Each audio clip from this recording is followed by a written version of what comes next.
지난주 수요일 예배를 마치고 아파트 단지 내에 들어선 야시장에 가보자는 가족들의 말을 듣고 가고 왔습니다. 단지 내 도로 양쪽으로 매점이 연결되어서 매장이 연결되어서 오락을 즐길 수 있도록 코너를 만들어 놓기도 하고, 한쪽에는 공산품을 판매하는 그런 곳도 만들었습니다. 야시장에서 제일 인기가 있었던 곳은 먹거리를 판매하는 코너였습니다.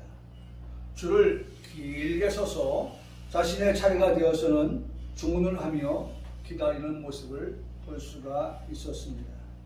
저 역시 오랜만에 옆으로 기는 게를 넣고 국물을 낸 오뎅을 주문해서 먹었습니다.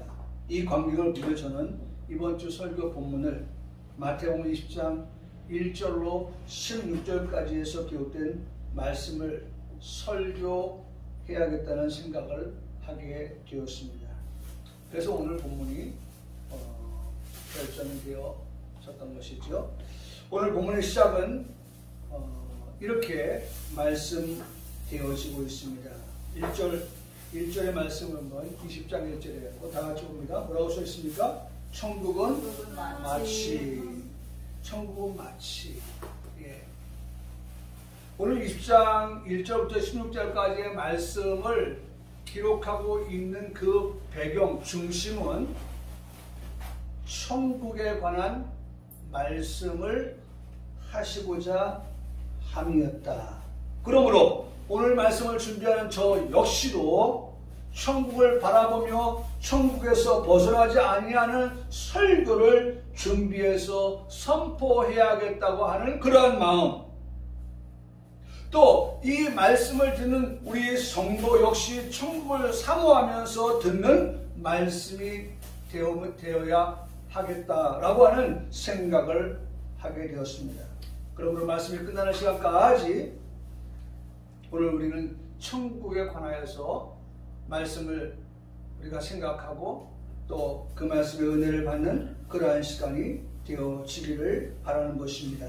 오늘 등장인물이 소개되고 있는데 1절에서 포도원 주인, 2절 말씀에서는 품꾼, 3절 말씀에서는 놀고 서 있는 사람들, 이들을 6절과 7절의 말씀에 연결해보면 역시 이들도 품꾼이라고 할 수가 있습니다. 그리고 8절 말씀에서는 청지기를 등장시키는 말씀을 보게 됩니다. 그리고 오늘의 배경은 포도원입니다. 이런 등장인물과 이런 배경을 중심으로 전개되는 말씀의 제목이 뭐예요? 내 것을 가지고 내 뜻대로, 이 제목을 잡아보았습니다. 한번 따라 하시겠습니다. 내 것을 가지고 내 뜻대로. 예. 우리나라 노동의 현장을 들여다보면 은퇴를 하신 분들이 현장에서 일하기를 원한다라고 하는 글을 읽었습니다. 그렇게 열심히 살아도 10명 중에 7명은 빈곤하게 살고 있다라고 하는 통계를 보게 됩니다. 종합교육기업 에듀윌은요, MZ세대 275명을 대상으로 한 설문조사 결과 나와 맞는 그러한 직무나 회사를 찾을 때까지 취업 N수생이 될 의향이 있습니까? 라고 물었더니 그 275명의 답이 64.6%나 예, N수생이 될 마음이 있습니다 라고 답변해 왔다는 것입니다. 그러니까 나에게 있어서 직무나 나에게 있어서 정말 미래를 내다보는 그런 회사를 찾기까지는 1년이고 2년이고 찾아보겠다 라고 하는 그런 생각들을 갖고 있다는 것입니다. 니트족이라는 말을 아십니까? 구직, 단념, 청년. 그들을 니트족이라고 합니다. 대학을 졸업하고 취업을 하려고 시도해보았지만 취업의 문턱이 너무 높아서 넘지 못하고 또 넘지 못하고 해서 낙심하고 포기한 20대, 30대 청년을 말하는 것입니다. 통계청에 따르면 비경제활동 인구 중에 아무 이유 없이 그냥 쉬었다라고 하는 20대, 30대 청년이 지난해 12월 기준 전국에서 65만 명, 2022년 65만 명에 달한다고 통계청이 말하고 있습니다. 서울시에 따르면 집에서 나오지 않고 고립 그리고 은둔한 채 살아가는 청년이 서울시에만 13만 명이나 된다고 하는 것도 발표가 되었습니다. 자신의 손에 쥐어지는 보수가 적다면 차라리 일하지 않고 쉬는 것이 낫다라고 생각하여서 취직을 보류하고 있는 그러한 청년들입니다. 4년을 대학에서 공부한 자신이 받아야 하는 정당한 보수가 부족할 때에 일하는 것을 포기하는 청년들의 숫자인 것입니다. 새벽인력시장에 나온 사람들의 연령을 보면 20대와 30대는 아닙니다. 50대와 60대가량의 남자들이 가방을 들고 일자리를 얻고자 나와서 줄을 서는 모습을 봅니다. 그 중에는 차량을 이용해서 일터로 향하는 중년의 남성들이 있는가 하면 여전히 일자리를 구하지 못해서 커피를 마시면서 다음번에는 나갈 수 있을 거라는 기대를 걸고 있는 중년도 있습니다. 실로 녹록하지 않는 현실 세계를 말해주고 있는 단면입니다. 오늘 본문은 어떻습니까? 오늘 본문의 현실도 우리가 살아가는 현재의 모습, 현재의 그러한 상황과 크게 다르지 않은 현실을 우리에게 말씀해 주고 있습니다. 3절의 말씀에서는 장터라고 하는 곳을 말씀해 주고 있습니다. 장터에 오늘도 많은 품꾼들이 나와 있다고 기록하고 있습니다. 그대의 바람 역시 같습니다. 나왔으니 일터에 나아가 일하고 품삯을 받고 집으로 돌아가는 것이었을 것입니다. 포도원 주인이 오늘 포도원에 일할 품꾼들을 얻어서 포도원에 들여보내기 위해 장터에 나와서 사람을 찾습니다. 포도원 주인의 이 같은 행동은 이른 아침부터 시작되었다고 기록하고 있습니다. 포도원 주인의 이 같은 행동은 제3시에도 계속되었다고 말씀하고 있습니다. 제6시, 제9시에도 계속되었다. 1절 말씀, 3절 말씀, 5절 말씀에 그렇게 각각 기록되어진 것을 봅니다. 마침내 6절 말씀에 보면 제11시에도 품꾼을 포도원에 들여보내려고 하는 포도원 주인의 행동이 있음을 보게 됩니다. 여기서 우리가 이 포도원 주인이 이 장터에 몇 번 나갔어요? 이른 아침, 그 다음에 3시, 6시, 9시, 11시. 성경이 말하는 그 시간에 6을 더하면 우리가 지금 살고 있는 이 시대의 시간하고 맞습니다. 이른 아침 새벽입니다. 그리고 3시면 6을 더하니까 9시입니다. 그 다음에 6시, 6시에 나갔는데 그것은 정오입니다. 오후 3시에도 나갔습니다. 그것은 몇 시에? 3시, 6시, 9시죠? 9시. 9시니까 9시에다 6을 더하면 오후 3시. 네? 오후 3시예요. 그 다음에 또 몇 시가 있었어요? 11시. 네, 11시 나갔죠? 그럼 몇 시예요? 5시예요. 일을 마치는 하루에 그 일을 마치는 그와 같은 시간까지도 이 포도원에 주인은 나갔어요. 몇 번 나갔다고요? 5번 나갔어요. 저는 이 말씀을 준비하면서 이 5번이 기록되어져 있는 이유를 한번 생각해 보았어요. 자, 저도 말씀드렸지만 과거나 이 성경에 기록된 그때나 오늘 우리가 살아가는 이 시대나 참으로 생활이라고 하는 것이, 환경이라고 하는 것이, 우리의 삶이라고 하는 것이 결코 녹록하지 않다는 말씀을 드렸습니다.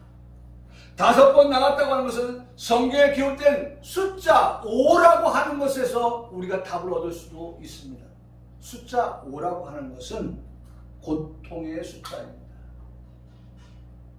고난의 숫자예요. 참 우리가 살아간다고 하는 것이 때로는 힘들고 어렵고 고통스럽고 고난이 있고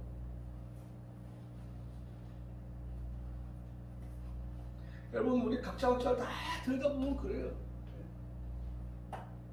아니 오너라고 해서 그에게 그런 숫자 5에 해당되어지는 그런 어려움은 없을까? 그도 나름대로 말할 수 없는 남들이 알지 못하는 그러한 어려움이 있는 거예요.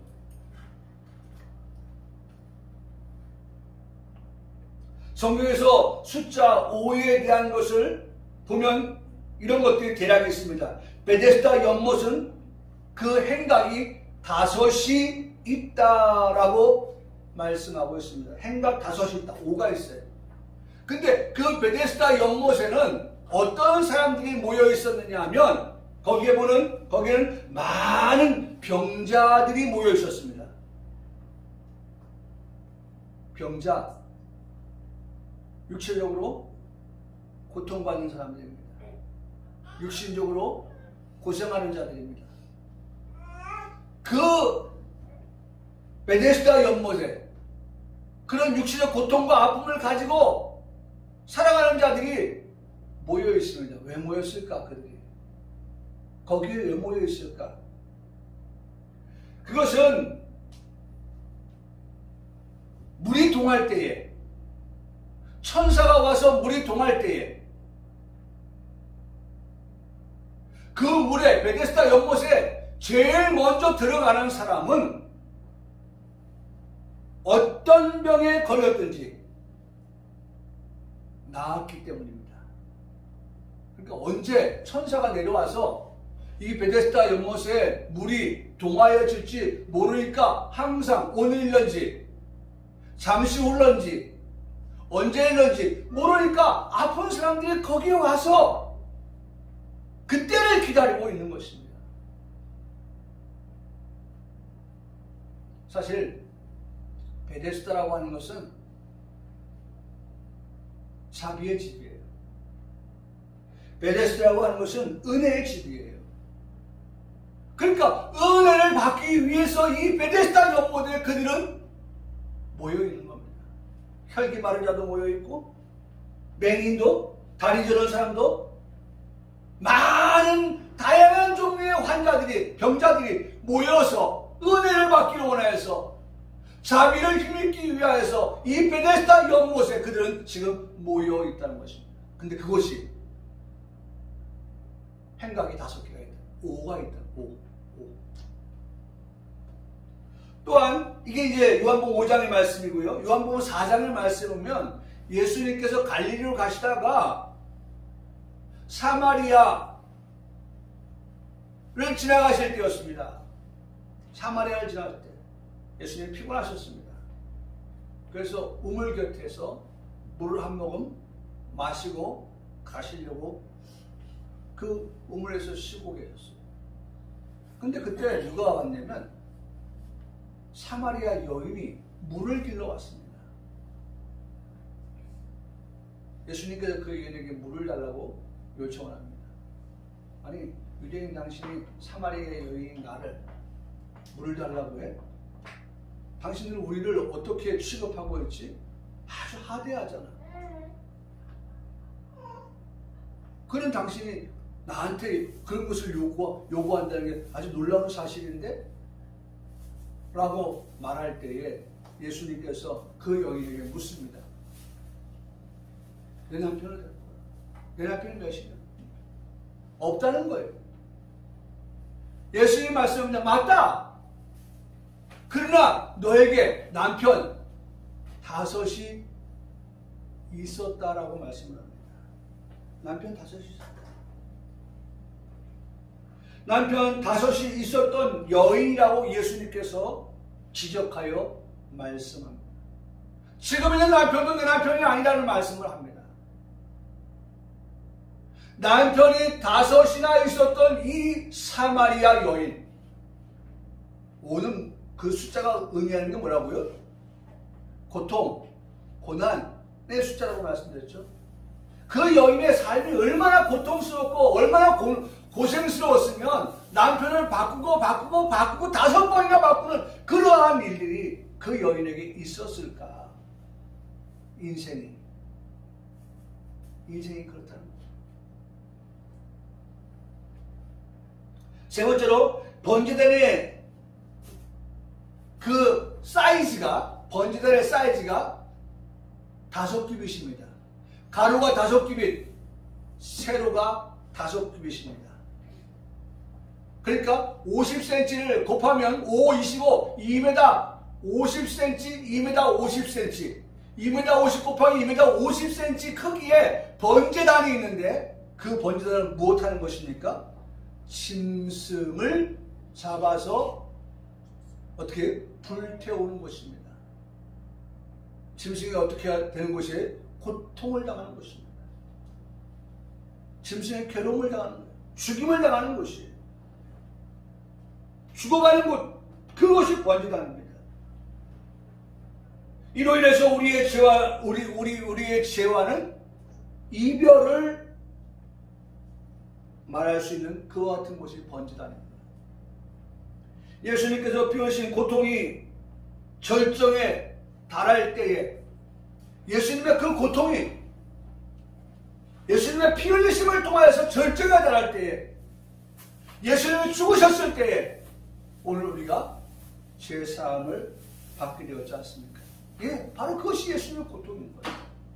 번제단의 사이즈가 5규빗이었던 것처럼 고통의 숫자, 그걸 말합니다. 그런데요, 성경은요, 항상 우리가 기억할 것은 고통의 숫자로 끝나는 것이 아니라 5라고 하는 그 숫자는 고통과 그 다음에 또 하나 추가되어지는 것이 있는데 그 숫자는 은혜의 숫자입니다. 은혜의 숫자.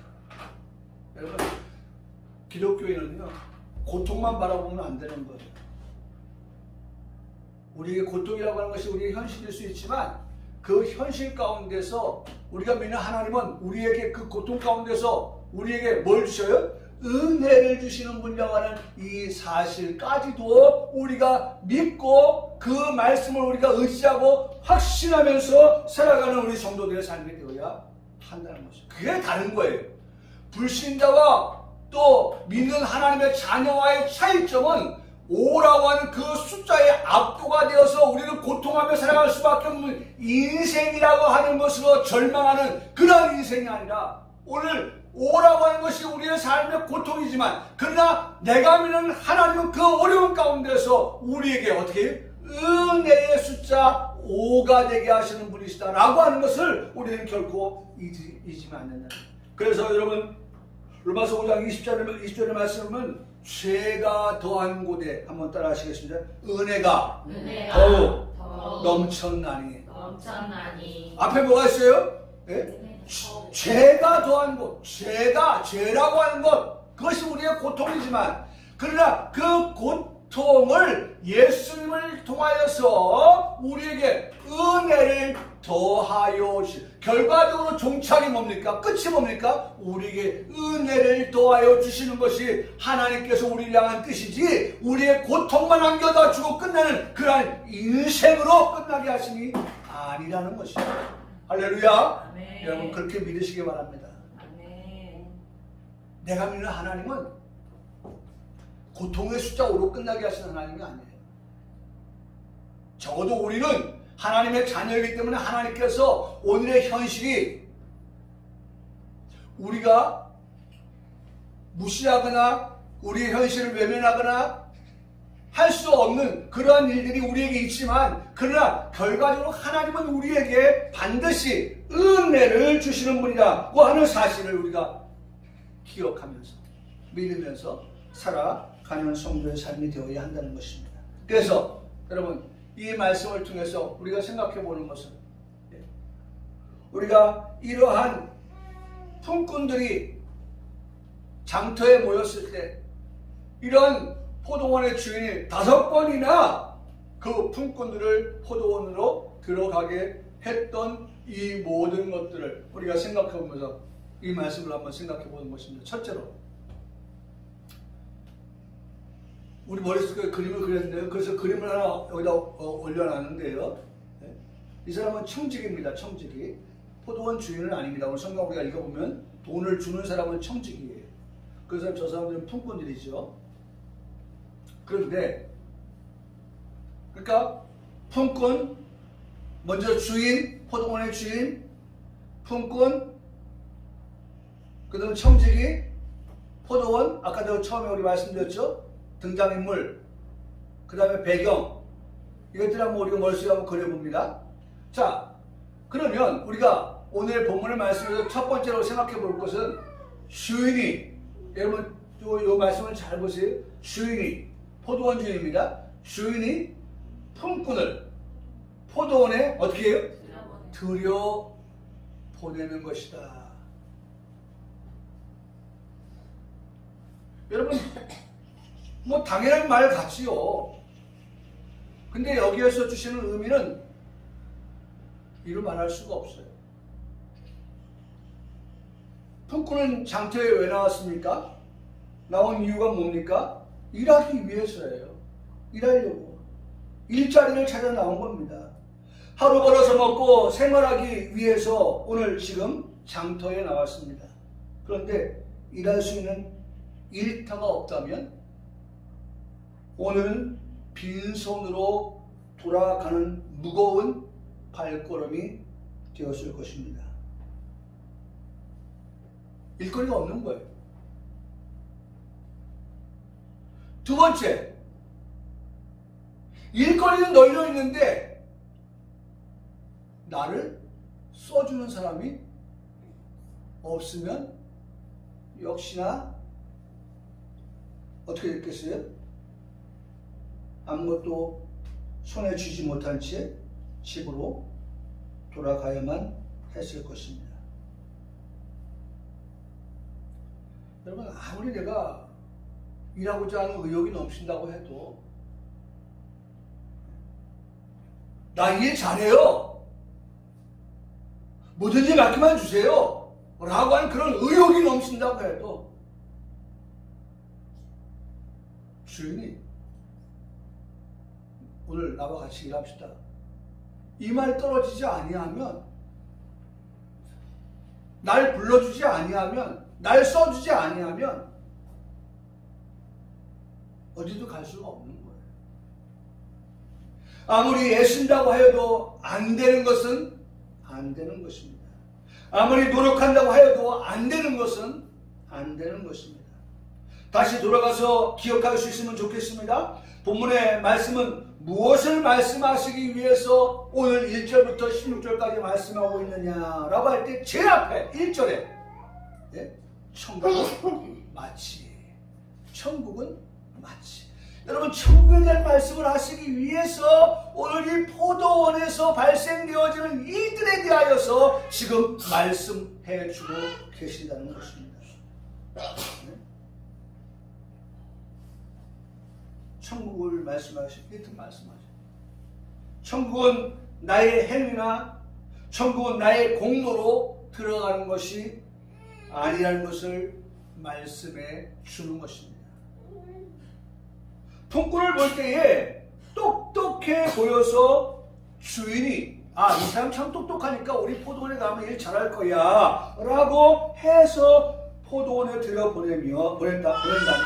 일을 잘할 수 있다 라고 생각했다면 여러분 성경은 이런 부분에 대해서 말씀하고 있지 않아요. 힘이 좋구나. 이 사람은 체력이 좋아 보이는구나. 그래 포도원에 들어보내면 일을 잘할 수 있을 거야 라고 그렇게 생각해서 들여보냈다. 성경 어디에도 찾아볼 수가 없습니다.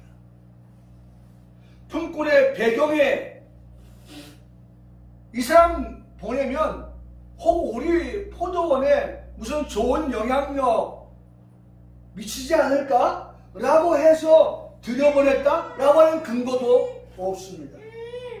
포도원에 들어간 사람 앞에 가로 열고 가로를 쳐요. 가로를 쳐요. 이런 이유 때문에 이 사람은 포도원에 들어갈 수 있었고 포도원에서 일할 수 있었고 그 다음에 품삯을 받을 수 있었습니다. 라고 하는 그 가로 안에 채워 넣을 만한 그런 어떤 것도 없다. 라고 하는 것이 맞는 말입니다. 그게 맞는 말이에요. 이 사람이 그 어떤 것 때문에 포도원에 들어갔다 라고 하는 것이 성경이 말씀하고자 하는 것이 아니라고 하는 사실입니다. 형광교 성도들이요, 우리가 기억할 것은 주인이 품꾼을 포도원에 들여보내는 것, 주인이 품꾼을 포도원에 들여보내는 거예요. 품꾼의 어떤 것을 보았기 때문에 그것을 귀히 여겨서 포도원에 들여보낸 것이 아니라 주인이 그냥 품꾼을 포도원에 들여보냈다. 우리가 천국에 들어가는 것도요, 천국의 주인이 되시는 우리 구주 예수 그리스도를 통해서 많이 들어갈 수 있다고 하는 사실을 말씀해 주고 있습니다. 예? 품꾼의 어떠한 가로 열고의 그 모습 때문에 포도원에 들어간 것이 아니라 예수 그리스도를 통해서만이 우리가 들어갈 수 있었다라고 하는 것입니다. 그래서 성경은 이렇게 말씀합니다. 너희는 그 은혜에 의하여 뭐라고 말씀합니까? 네? 믿음으로 말미암아 구원을 받았으니 이것은 너에게 난 것이 아니요 하나님의 선물이라. 행위에서 난 것이 아니니 이는 누구든지 뭐하여 자랑하지 못하게 함이라고 말씀하고 있습니다. 여러분, 제가 이 말씀을 정리하면서 여기 보세요. 색깔 달리 파란색으로 은혜, 믿음, 구원, 선물. 여러분, 오늘 이 에베소 2장 8절과 9절의 말씀의 이 귀한 말씀 속에서 우리가 눈에 띄는 그러한 복음, 뭐 이게 다 복음이지만, 네? 복음이지만 우리의 눈에 들어오는 그러한 복음의 단어, 은혜, 믿음, 구원, 선물. 네 개의 복음의 단어가 주목하여 가르치는 분이 있습니다. 은혜와 믿음과 구원과 선물이 누구를, 여기 공교롭지만 여기 손가락이 누구를 가르치고 있어요. 그 누구를 가르치는 게 누구냐? 여기 보면 누구라고 말씀하고 있어요? 예수 그리스도를 가르치고 있어요. 여러분, 우리 말할 수 있어야 돼요. 은혜를 말하려고 하면 예수 그리스도를, 믿음을 예수 그리스도를, 구원을 예수 그리스도를, 선물을 예수 그리스도라고 말할 수 있어야 됩니다. 여러분, 은혜라고 하는 것은 목사님 제가 예배를 마치고 여러분들한테 고린도후서 13장 13절의 말씀을 가지고 축도를 할 때에 은혜에 대한 그러한 내용을 가지고 축도를 합니다. 그렇죠? 은혜. 여러분, 은혜라고 하는 것은 카리스, 이 카리스라고 하는 것인데, 이 카리스는 호의, 이 카리스라고 하는 것은 자비, 이 카리스라고 하는 것은 너그러움, 이 카리스라고 하는 것은 기쁨, 이 카리스라고 하는 것은 감사할 가치가 있는 이라는 뜻을 가지고 있습니다. 그러니까 벌써 이 카리스를 들을 때에 벌써 우리 속에 이미 들었던 그 말씀이 생각이 나야 되죠. 이 카리스, 은혜는 자비라고 했는데, 자비하면 아까 우리가 숫자 5를 생각하면서 첫 번째 만났던 장소가 있었죠. 베데스다, 연못. 베데스다라고 하는 것은 그 뜻이 뭐라고요? 자비, 은혜의 집. 자비의 집, 은혜의 집. 그러니까 베데스다는 은혜예요, 은혜. 카리스예요, 카리스. 여러분 말씀 우리가 집중해서 듣다 보면 말씀이 교차하는, 앞에서 들었던 말씀이 지금 설교를 들으면서 다시 한번 우리에게 순식간에 그래, 카리스 자비라고 하는 것은 자비의 집이 아니냐, 행각 5이 있었던 그곳 베데스다 연못 아니냐, 거기에서 어떤 병이 걸렸던 사람도 고침을 받았던 그 장소가 아니냐, 나음을 얻던 그 장소가 아니냐. 여러분 오늘 예수 그리스도를 만나면, 예수 그리스도를 통하면 우리가 뭘 받아요? 은혜라고 하는, 은혜라고 하는, 거기에는 기쁨이 있고, 은혜라고 하는 데는 거기에는 감사가 있고, 여러분 다 들어있는 거예요. 은혜라고 하는 것을 우리가 생각하면 그 은혜를 받은 자는 우리에게 뭐가 있다? 기쁨이 있다. 우리에게 뭐가 있다? 감사가 있다. 우리에게 뭐가 있다? 자비가 있다. 우리에게 뭐가 있다? 뭐가 있어요? 선물, 선물. 은혜는요 선물이에요, 선물. 카리스, 선물. 그러니까 여러분 보세요. 은혜를 말할 때에, 은혜를 말할 때 여기 또 있잖아요. 선물도 있잖아요. 여러분 우리에게 너무 중요한 단어는요, 이렇게 우리에게 모든 말씀을 다 짝을 지어놨어요. 연결시켜놨어요. 이어져 있어요.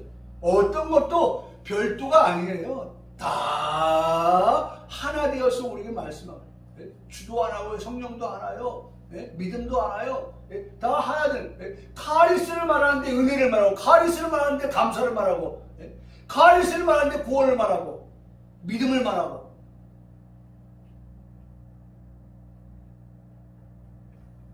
여러분 이 세상 최고의 선물은 뭐라고요? 이 세상 최고의 선물은? 예수 그리스도. 우리 작년까지만 성탄절 때 현수막 붙였잖아요. 이 성탄 안 붙이지만은 이 성탄절 현수막에 이 세상 최고의 선물은 예수 그리스도가 있잖아요. 선물 누구라고요? 예수 그리스도를 생각해야 돼요. 오늘 우리는 어떤 선물 받느냐? 최고의 선물을 받았어요. 그분이 누구냐? 그 선물이 뭐냐? 내용이 뭐냐? 예수 그리스도다 라고 말씀하는 거예요. 또한 그 예수 그리스도는 믿음으로 말미암아서 우리가 어떻게 해요? 구원. 그러니까 믿음이 나오고 구원이 나오는 거예요. 여러분 하나도 예외가 없다. 믿음 누굴 통해서? 예수 그리스도를 믿음을 통해서 뭘 받아요? 구원을 받았어요. 예수 그리스도는 우리 세상의 최고의 뭐다? 선물이다. 그분은 우리에게 뭐예요? 예수 그리스도의 은혜와 하나님의 사랑과 성령의 교통.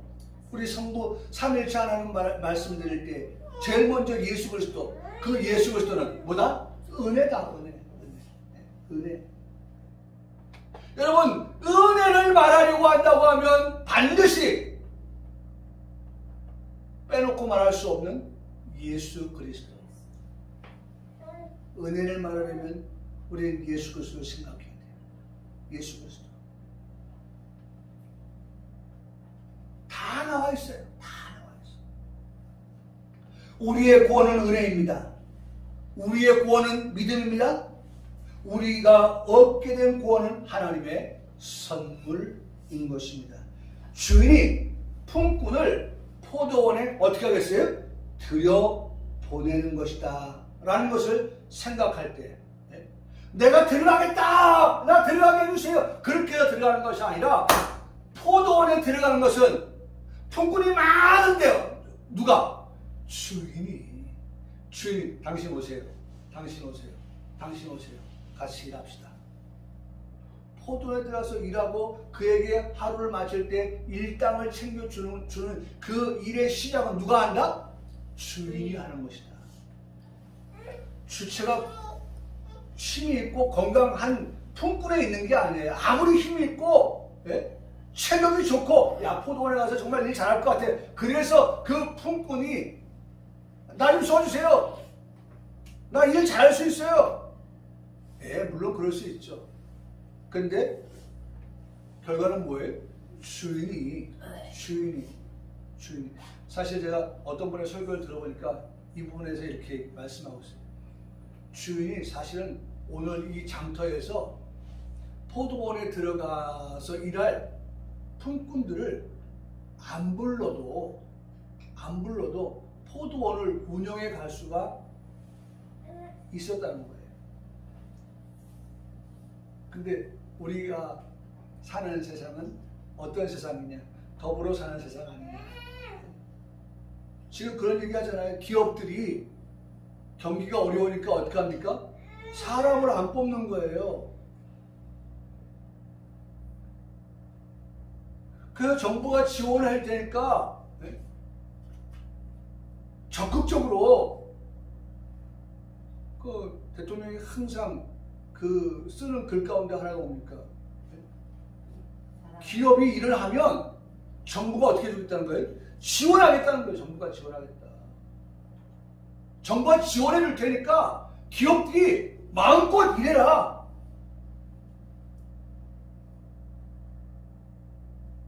삼성 너희 세금 혜택 줄게. LG, 현대 공격적으로 일을 해. 정부가 지원해 줄 테니까. 그러면 어떻게? 또 사람을 많이 뽑으라는 거예요. 사람을 많이 뽑으라는 거예요. 그러니까 상생이라는 거예요. 상생.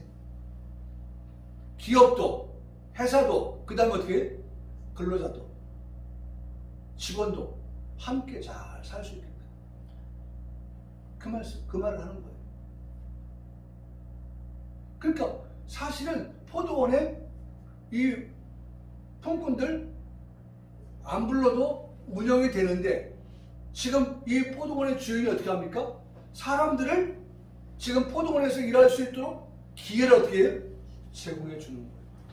네? 제공해 주는 거예요. 여러분, 아무도 나를 불러주는 이가 없는 그런 상황 속에서, 불러주는 사람이 없는 그 상황 속에서 오늘 아버지를 바라보고 아버지가 오늘 손에 무언가를 쥐고 올 것을 생각하는 그 자녀들을, 흔히 하는 말로 여우 같은 마누라, 토끼 같은 자식들에게 뭔가를 주기 위한 그 아버지의, 남편의 그런 어떤 몸부림을 치지만 누구도 몸부림을 치는 그 사람을 불러주지 아니한다고 하면 어디에서도 일할 수 없고 어디에서도 그 대가를 받을 수 없는 그러한 딱한 처지에 있는 사람이지만 오늘 포도원 주인이 어떻게 했어요? 불러줬어요. 그래서 주인, 여러분 이 말씀을 보세요. 주인이 누굴 불렀어요? 통꾼을 불러서 어디에? 포도원에 들여보냈다. 할렐루야. 여러분, 주인은 누굽니까? 예수 그리스도입니다. 통꾼은 누굽니까? 저와 여러분입니다. 포도원은 어디입니까? 천국입니다. 천국에 들어가도록 우리를 누가? 주인 되신 예수 그리스도께서 우리를 어떻게 들여보내 주셨다고 말씀하고 있는 것입니다. 할렐루야. 여러분, 그렇게 되는 데 있어서는 내가 아무리 아까도 말씀드렸지만 행위나 공로나 자격으로 들어갈 수 있는 것이 아닌 것을 우리에게 말씀해 주고 있습니다. 오직 예수 그리스도를 통해서 만이라고 하는 사실을 우리에게 말씀해 주고 있다는 것입니다. 그러므로 구원을 받았으니 기뻐하게 되는 것이고요. 구원을 받았으니 감사하게 되는 것이고, 구원을 받았으니 행복하게 되는 것이고, 구원을 받았으니 콧노래를 저절로 부르게 된다는 것입니다. 7절 말씀을 함께 읽겠습니다. 우리 다 같이 7절 말씀 읽습니다. 시작. 이르되 우리를 품꾸러 쓰는 이가 없습니다. 이르되 너희도 포도원에 들어가라 하니라. 여러분, 나를 품꾼으로 써주는 분이 없어요. 그런데 주인이 너도 포도원에 들어가서 일하라. 여러분, 이런 말을 들은 이 품꾼이 얼마나 기뻤겠어요? 얼마나 행복했겠어요? 얼마나 감사했겠어요? 근데 이렇게 말씀하시는 이유가 있습니다. 오늘의 제목이죠. 내 것을 가지고 내 뜻대로 하실 수 있는 권세, 권한이 그분에게, 주인에게 있었기 때문이라는 사실입니다. 둘째로, 주인은 신실한 약속의 실행자라는 사실입니다. 주인은 신실한 약속의 실행자. 주인이 장터에 나가서 처음으로 들어가게 한 품꾼이 있습니다. 품꾼을 포도원에 들여보낼 때에 이른 아침이라고 시점을 말씀해 주고 있죠. 2절 말씀입니다. 2절 말씀에 보면 이렇게 말씀하고 있습니다. 그가 하루 한 데나리온씩 이른 아침에 인력시장에 보면 5시, 6시 되면 사람들 막 나와 있잖아요. 그 이른 아침에 그 품꾼에게 포도원에 들어가라고 하고 그에게 약속합니다. 하루 포도원에 들어가 일하면 당신에게 어떻게 해요? 한 데나리온을 주겠소 라고 말합니다. 이게 바로 이른 아침에 포도원에 들어가는 품꾼과의 주인과의 약속, 계약이었던 것입니다.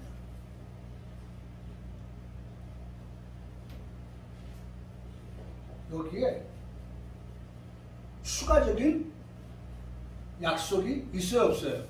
없어요. 추가적인 약속이 없어요.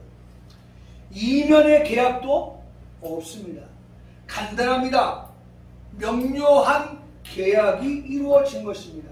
하루 일한 품삯은 한 데나리온이라고 그것을 보상해 주겠다고 하는 약속만이 있었습니다. 그 후에 포도원에 들어온 품꾼들이 있었습니다. 주인과 1대1에 우리 일반 사람들 이렇게 보면은 제가 보면은 그 면접 보러 오시는 분이 있어요. 그럼 면접 보러 오신 분하고 사장님하고 1대1을 만나가지고 우리 회사 설명하고 당신이 해야 될 일이 무엇이라고 하는 걸 설명하고 그 다음에 보수를 얼마라고 얘기하고 뭐 제가 잘 모르겠습니다만 대략 제가 판단해 볼 때 그런 거 얘기하지 뭔 얘기하겠어요. 예? 엊그제 못된 손을 가진 그 변호사처럼 후배 변호사 왔는데 손을 덥석 잡고 옆구리 껴안고 잡아당기고 그런 거 하겠어요? 괜히 그거에다가 아주 폐가 망신이라고 그러지. 망신살이 뻗쳤어. 사람이요 맨정신 갖고는 그렇게 안 할 텐데 술 먹고 그러니까 그런 일을 하는 거예요. 변호사가 그런가 하면은 이게 그 뭐라고 하죠? 그게 성추행에 걸린다는 거 알고 있어요. 그런데 손이 들어가니까 변호사지만서도 그것을 망각한 거예요. 사람이 있는데 그런 행위를 하는 거예요.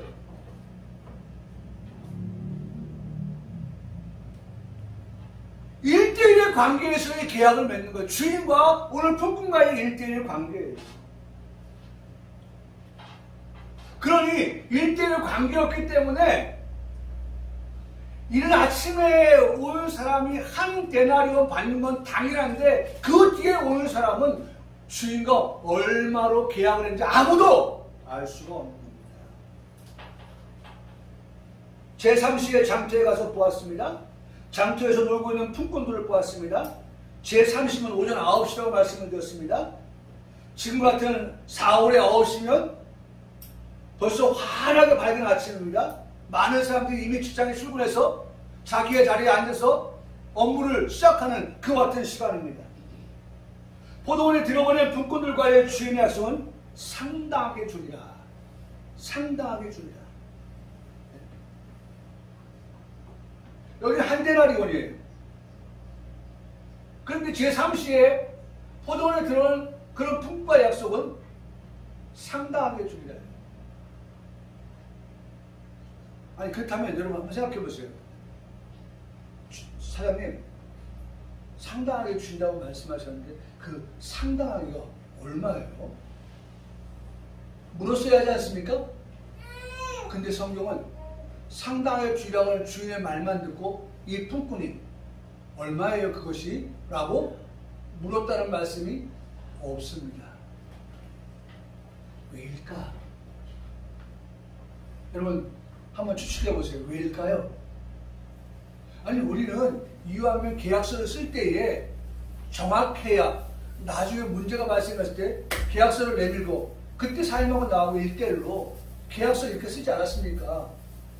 근데 그 계약하고 맞지 않지 않습니까? 라고 어떻게 자신의 권리를 주장할 수가 있는 거예요. 근데 지금 이 사람은 주인이 상당하게 주의라는 말씀을 듣고 아무런 말도 질문도 하지 않고 있습니다. 제가 생각해 봤습니다. 왜일까? 좀 더 정확하게 기억을 하는 것이 기탈이 없을 텐데 왜 말이 없었을까? 왜 명료하게 묻지 않았을까? 왜 어떤 문제가 봤을 때 이의를 제기할 수 있는 그런 근거를 마련하지 않고 이렇게 말하지 않았을까? 여러분 왜일 것 같아요? 저는 이렇게 생각해 봤어요. 사실 인력 시장에서 9시면요 벌써 오늘은 일이 없다. 오늘 내가 가서 일할 데가 없다. 오늘은 그냥 집으로 가야 될 그런 상황이다. 포기한 거죠. 오늘을 포기한 거예요. 그런데 느닷없이 주인이 3시에 나와가지고 9시에 와가지고 당신 왜 놀고 있어? 포도원에 들어가. 내가 상당하게 줄게. 적어도 이 사람 생각에는 한 달란트는 안 되겠다. 왜? 이른 아침에 나온 사람에게 한 달란트다. 한 데나리온은 안 주겠다. 네? 이른 아침부터 시작된 6시부터 저녁 6시까지 그 하루가 한 데나리온, 노동자의 하루 품삯이거든요. 그런데 벌써 이미 나는 3시간이 지난 9시에 일을 가니 한 데나리온은 못 받겠구나 하는 생각을 자연스럽게 계산해 보았을 것입니다. 그러나 저는 어쨌든 상당히 주신다고 했으니까 내 손에 무언가는 들려져서 집으로 돌아갈 수 있다고 하는 그러한 희망이 그에게 있었기 때문에 빈손 들고 오늘 집에 돌아간다고 하는 것이 아니라 한 데나리온을 아닐지라도 그보다 적은 양의 돈이라 할지라도 내 손에 쥐어서 내 집으로 돌아간다는 그 기쁨이 그에게 있을 때 아무런 그런 질문을 하지 않고 포도원에 들어가서 그는 일할 수 있었던 것입니다. 이게 제 생각이에요. 저도 그랬을 것 같아요. 날 불러줬다는 그 자체만, 내가 일할 수 있게 됐다는 그 자체만, 그리고 상당히 주겠다고 약속이 있었다는 그 자체만으로도 아니 뭘 이렇게 따져? 뭘 따져? 아니 그럼 당신 가 집에. 혹여라도 다 잡은 물고기 놓치는 격으로 그렇게 되지는 않을까 하는 생각에서 그냥 예 감사합니다 하고 들어가서 일한 사람이 오늘 제 3시에 품꾼이 아닌가 하는 생각을 해봤습니다. 이뿐만이 아닙니다. 제 9시, 제 6시, 제 9시 이들이 정오에도 오후 3시에도 놀고 있었어요. 주인이 그들에게도 어떻게 했습니까? 이렇게 말씀하셨습니다. 제 9시에도 포도원에 들어가서 일하라고 이야기합니다. 그런데 놀라운 사실은요, 주인과 이 품꾼들과 약속에 있어서 아무런 말이 없어요. 참 신기합니다. 첫 번째 이른 아침에 사람은 한 데나리온을 주겠다고 분명하게 약속을 했어요. 그 다음에 3시에 사람에게는 상당하게 주겠다. 그 다음에 6시, 9시에 사람에게는, 그리고 말할 것도 없죠 뭐. 말할 것도 없죠. 몇 시에 사람이에요? 여기 보면 제 11시에 사람도 있어요. 여기 제 11시에 사람 몇 시에요? 오후 몇 시에요? 5시에요. 그러면 일할 시간이 얼마나 돼요? 6시에 마시면 1시간밖에 일을 못합니다. 이런 사람도 있었어요. 그런 사람에게는 보상의 계약이 전혀 이야기되지 않았어요. 이들은 이렇게 말합니다. 우리를 품꾼으로 쓰는 이가 없습니다. 라고 7절에 말합니다. 일을 하고 싶은데 우리를 써주는 사람이 없습니다.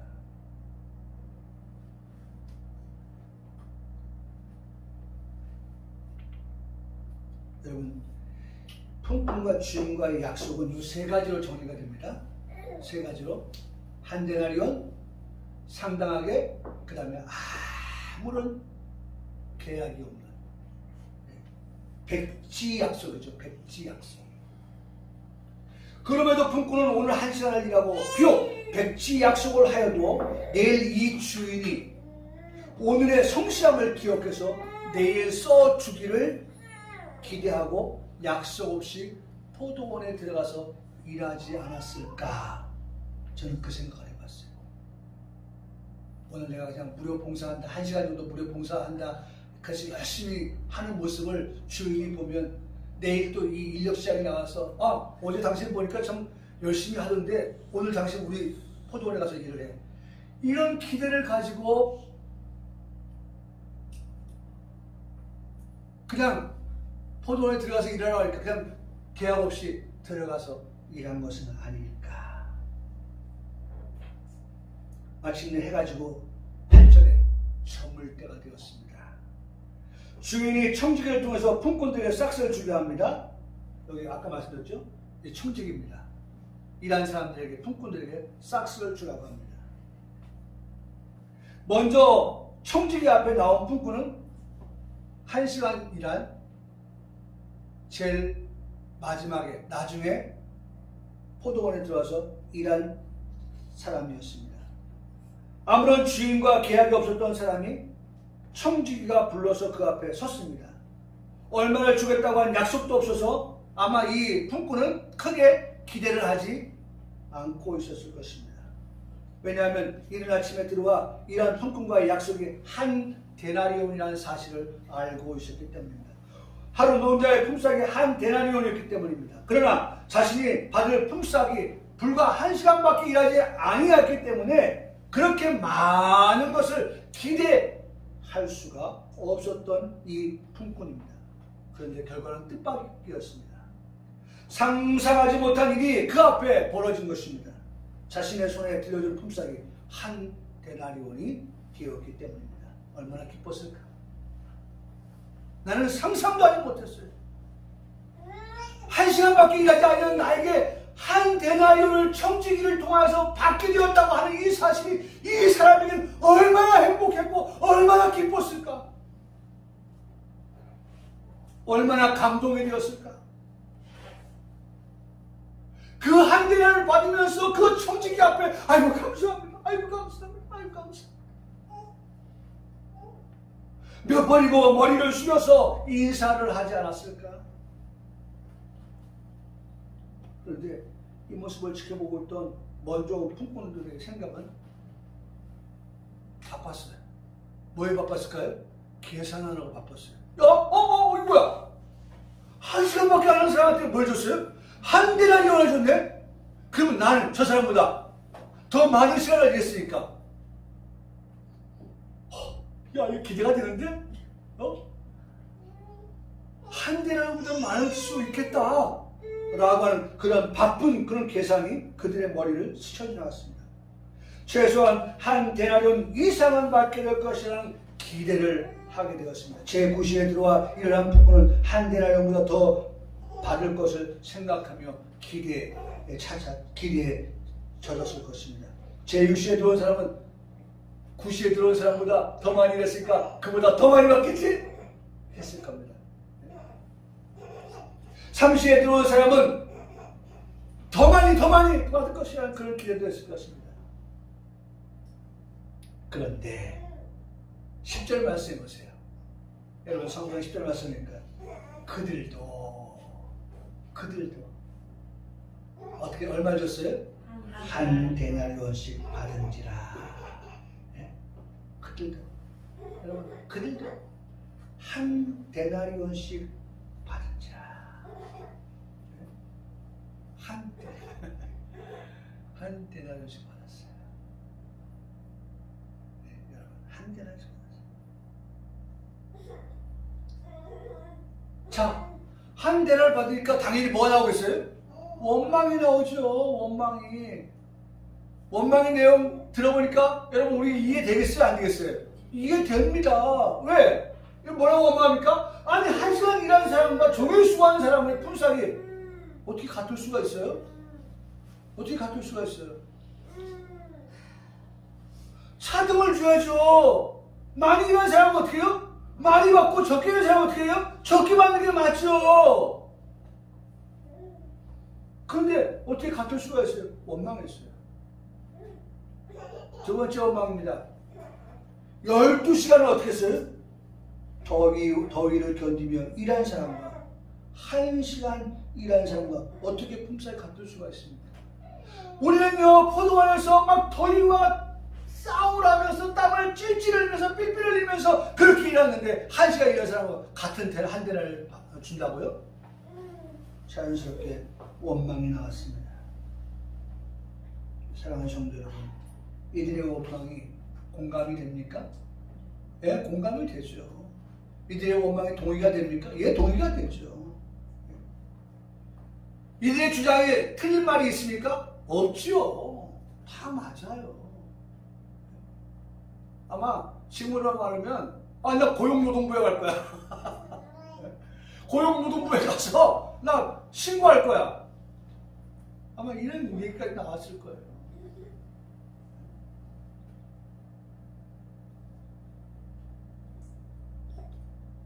그런데 그들의 원망은 틀렸습니다. 잘못됐어요. 주인이 말합니다. 여러분 보세요. 그들이 원망하는 것에 대해서 주인이 이렇게 반박합니다. 주인이 그 중에 한 사람의 대답하여 이르되 친구여, 내가 내게 잘못한 것이 있다 없다? 없어요. 네. 여러분 오늘 우리가 앞서 말씀드렸지만 행위나 공로로 천국에 들어가는 것이 아니라고 할 때 여러분 오늘 어떤 사람은 들어가고 어떤 사람은 안 들어가고 하는 이 하나님께서 나누는 이 역사 속에서 하나님은 결코 어떻게 잘못한 것이 없습니다. 여러분 그러니 우리는 어떻게 해요? 감사해야죠. 잘못했으면 수능시험 봤는데 1번의 답이 2개예요. 그러니까 2개 다 쓴 사람 다 맡겨주세요. 어쩔 수 없어요. 맡겨줘야지. 안 맡게 하면 우리 재판 걸 겁니다. 맡게 해줘야 되는 거예요. 왜? 문제 출제를 어떻게 해요? 잘못 냈으니까. 답은 하나야 되는데 답을 2개로 만들었어요. 그러니까 수험생들이 어떤 사람은 A를 어떤 사람은 B를 2개를 다 썼어요. 2 사람 다 맡게 해줘야 되는 거예요. 성경은 그렇게 하는 것이 주인이 하는 그 행동이 잘못한 것이 없다라고 말씀. 잘못한 것이 없다. 그러면서 주인이 말합니다. 내가 너와 한 데나리온에 어떻게 했어요? 약속을 하지 아니하였느냐.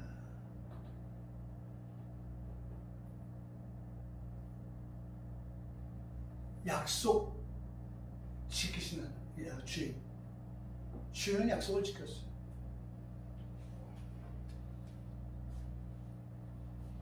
그러므로 상당히 주리라고 했던 그 주인의 속마음에는 내가 상당히 준다고 하는 것은 너에게도 한 데나리온 준다는 얘기야.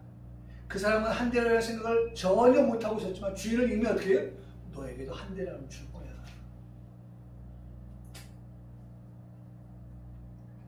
내 것이나 가지고 가라. 그렇게 말씀하셨어요. 내 것이나 가지고 가라. 내 것이나 가지고 가라.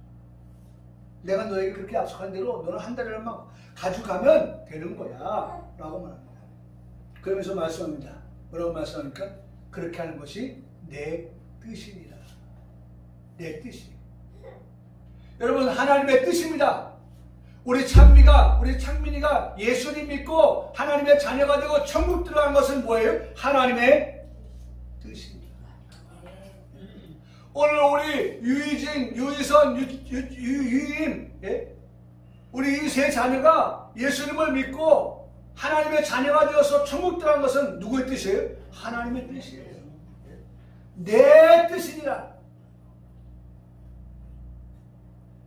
여러분 감사하십시오. 내 것을 가지고 내 뜻대로 하실 수 있는 주인이 되신다라고 말씀합니다. 이제 말씀을 마칩니다. 세 번째 것을 보고 말씀하셨는데, 세 번째, 이게 중요한 거예요. 이걸 말씀하려고 하는 거예요. 사실 예수님께서 나중된 자로서 먼저 되리라고 말씀합니다. 여러분, 주는 품삯은요 다 주인의 것이에요. 주인의 뜻대로 하는 것이 문제가 될 것이 없어요. 우리가 지금까지 믿는 주인 되신 하나님은 약속의 어떤 분이시냐? 신실하신 분이십니다. 한 번도 거짓말을 하신 적이 없으신 분이십니다. 전에 설교에서도 말씀을 드렸습니다. 초림에 예수님 보내주신다고 하는 약속이 구약 선지자를 통해서 32번 말씀되어졌는데 32번 다 성취가 되었습니다. 하나도 빠짐없이 성취가 된 것입니다. 그렇다면 오늘 본문의 말씀에도 또 하나의 약속이 기록된 것을 볼 수 있습니다. 이와 같이 나중된 자로서 먼저 되고 먼저 된 자로서 나중되리라. 16절 말씀입니다. 나중에 오늘 말씀이 무엇입니까? 그것은 예수 그리스도의 제일 마지막 사역을 말씀하고 있는 것입니다. 죄인 예수 그리스도와 그의 복음을 말씀해 주고 있는 것입니다. 다시 오시는 예수 그리스도는 모두가 받은 한 데나리온과 같은 보편적인 은혜를 말씀하고 있지 않습니다. 여러분, 지금까지 들었던 말씀은 늦게 온 자도 똑같이 어떻게 해요? 한 데나리온을 나누어 줬어요. 그건 보편적인 거예요. 일반적인 거예요. 그런데 나중된 자로서 먼저 되는 이 말씀은 어떤 말씀이냐? 다시 오실 예수 그리스도를 만왕의 왕으로 만주의 주로 믿고 기다리는 성도들, 그들이 장성한 자가 되고 완전한 자가 되고 온전한 자가 되어서 마귀의 미혹을 이기고 승리하는 성도를 말하는 것입니다.